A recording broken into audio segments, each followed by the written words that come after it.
Hello, and welcome to another live chapter reading of Dyer's Club by Kimberly Packard, brought to you by Itsy Bitsy Book Bits. Chapter 1. A storm was coming. The ocean staring back at Charlotte Claybrook was frothy, angry. The glass balcony doors pulsed beneath her fingertips with the gusting wind. It was months too early for a hurricane, but an occasional nor'easter would whip up around and lick the barrier islands of South Carolina. This one seemed to have a long enough tongue to reach her house on the far northern edge of the Isle of Palms. There was no reason for her to drag it out any longer. She should batten down the hatches, close the shutters, and tie down anything that can catch the wind. It didn't matter. The storm would still hit. She was still going to die. She just hadn't decided how or when. Charlotte watched the gulls ride the rising winds. Didn't they know what was coming? Shouldn't they be preparing their nests for impending doom? Instead, they were playing. Then again, that was exactly what she was doing. Instead of preparing for her death, she was packing for a globe-trotting vacation. Charlotte turned from the gulls and faced her half-packed suitcase. Her clothes lay neatly rolled, everything she'd need for a 3-week trip. A sabbatical. That's what she told her staff at the life coach business. She had to get away.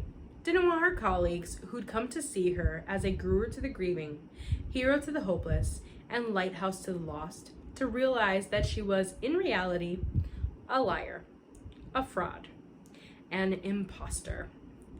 These moments always overwhelmed her. The two Charlottes battled for dominance. The broken, beaten Charlotte, who still slept in her dead fiancé's sweatshirt, a piece of clothing she never washed for fear of losing the last piece of Jason. Really, after nearly a decade, she'd worn the sweatshirt longer than he ever did.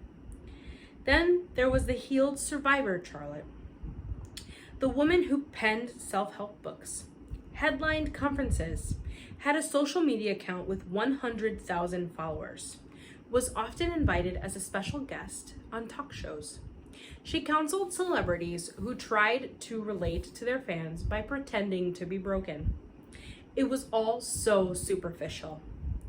If she'd actually counseled someone who was truly troubled, they'd see past the veneer, past the perfect hair and eye-grazing bangs, past the forced smile and calm confidence. They'd see Charlotte for who she was, someone flawed just like them. That was the Charlotte who was in control when she'd signed up for the Dyer's Club. Her life coach brain had taken over and booked the tour. She told herself if she was dying, she needed to be among her tribe. She suspected her life coach brain was also using reverse psychology. Damn, she was starting to believe her own life-affirming, uplifting social media posts. Her phone buzzed from the night table. Hey, Miss Claybrook. Charlotte could hear the hum of road noise over her driver's voice. I'm coming over the bridge, so I should just be there in about 15-20 minutes. Looks like your flight is on time. You all ready to go? Sure, Chuck. Just need to throw a few more things in the bag. You're smart, getting away when you can. Storm's gonna be a nasty one. The storm was going to be a nasty one. Just not the one Chuck was talking about. She thumbed through the stack of books on her nightstand for one to bring on the plane. It was a self-help smorgasbord. How to better yourself, how to accept yourself, how to not give a damn. When was the last time she'd lost herself in a novel? A romance even. A book so good that her heart would skip when the lovers finally kissed. Instead of wrapping herself in fiction, Charlotte had plunged into the Arctic Ocean of information. The picture she'd been avoiding all morning finally caught her attention.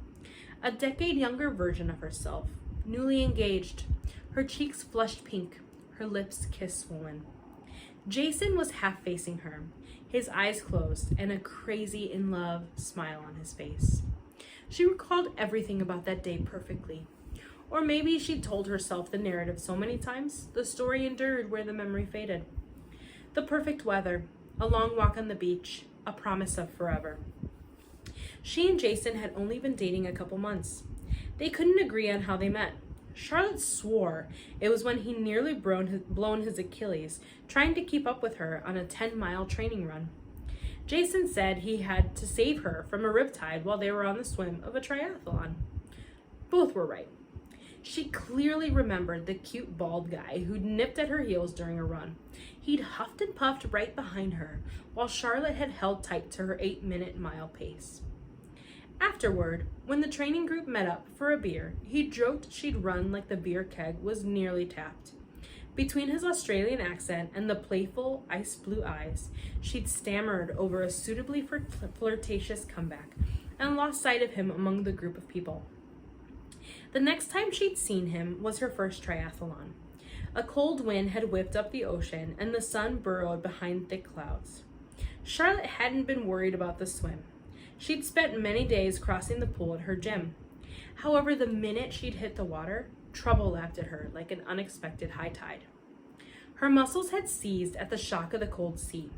Her legs had dragged as she'd hopped over the waves, trying to get past the throng of eager athletes. Charlotte hadn't been the only one feeling the effects of the cold. People had clustered together, seemingly unable to command their legs and arms to sync up and propel themselves forward. All she had to do was swim a couple kilometers perpendicular to the beach, and it was over. But she was never going to get through the crush of people, unless she swam farther out, deeper into the Atlantic, farther from the shore. The kayakers keeping the racers from getting off track were focused on the barrage of swimmers. She'd slipped right between two of them. If they called out to her, their voices were lost to the heaving and sighing ocean. Once Charlotte had gotten her rhythm going, she felt good. Her body warmed up, her breathing regulated. It was just her and the water, lifting her, enveloping her. After what felt like her usual time for the swim, she lifted her head, checking to see if it was time to cut back to shore. Instead of being 20 feet from the coastline, she was a good 40 feet. Damn it, I'm gonna have to make this up on the run. Charlotte switched to the breaststroke, pairing the power of the ocean with her arms, but instead, she got carried further out. Panic hit her like a rogue wave, capsizing her heart, leaving her breathless. Fear soured in her gut like she'd swallowed half an ocean. She'd gotten caught in a riptide. Her mind had turned on the instructions she'd learned as a child for surviving a riptide. Stay calm. Conserve energy. Stay calm. Swim diagonally toward the shore. Stay calm. Call for help. Stay calm. Charlotte took a deep breath and started a conservative swim. Winning the race be damned, she just needed to stay alive now. The shore came into view. Racers climbed out, stumbling over the waves as they pulled on helmets, readying themselves for the 40-kilometer cycle. She kicked harder, wishing she could churn her legs into fins and propel her out of the water. After 2 hard strokes, her left quad seized so suddenly she gasped, just as a wave washed over her head. The riptide sucked at Charlotte, pulled her under, pissed her off. The ocean wasn't going to take her. She pushed with her arms and burst through the surface, coughing and sputtering, waving the best she could to try to get someone's attention. Stay calm. Call for help. Hey, I'm cramping up. Lifeguard! Terror seized Charlotte's body, like a deep-sea monster come to life. She shouted, but the rising wind swallowed her words. Another wave crashed into her from behind, tossing her forward. She tried to push up again, but the waves were stronger. Instead of a deep breath of air, she choked on salt water. That was when that little voice first whispered to her, "Sleep. Let it go. Rest. It's okay.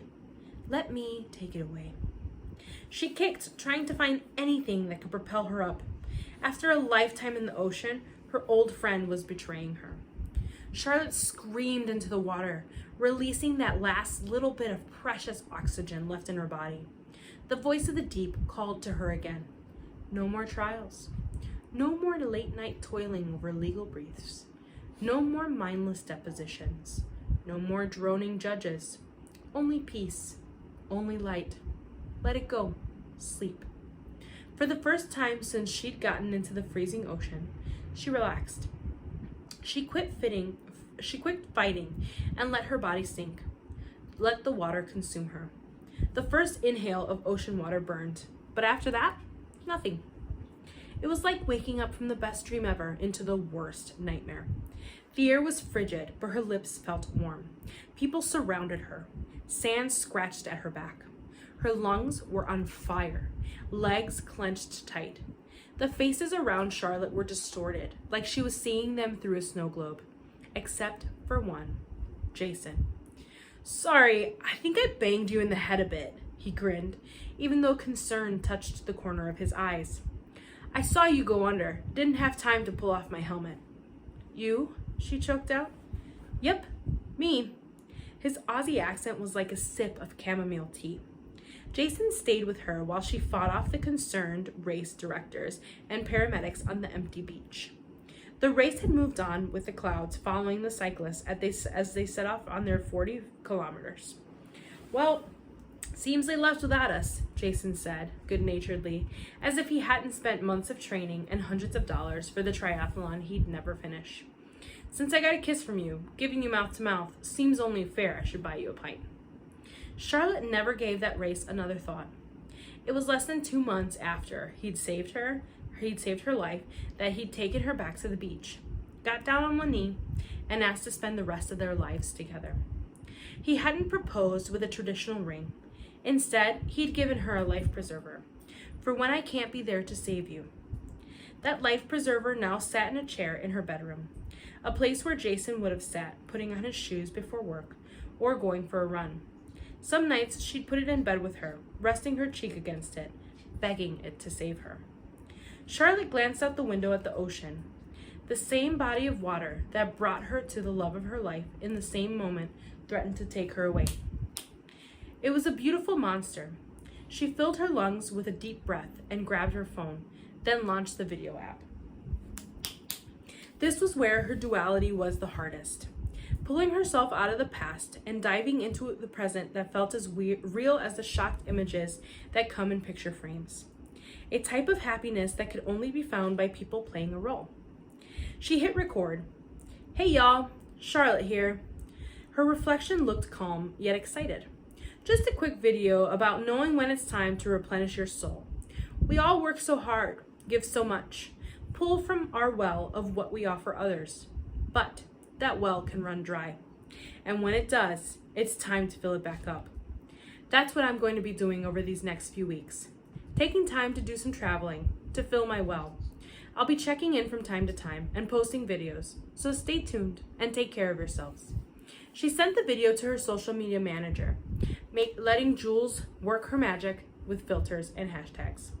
Truthfully, she'd have deleted it if it wasn't for her obligation to her team.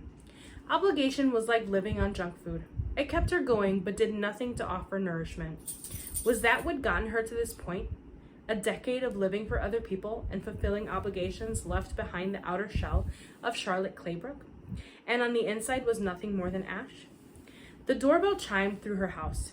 Time to go. She threw the last of her things into her suitcase. Her eyes lingered on their picture.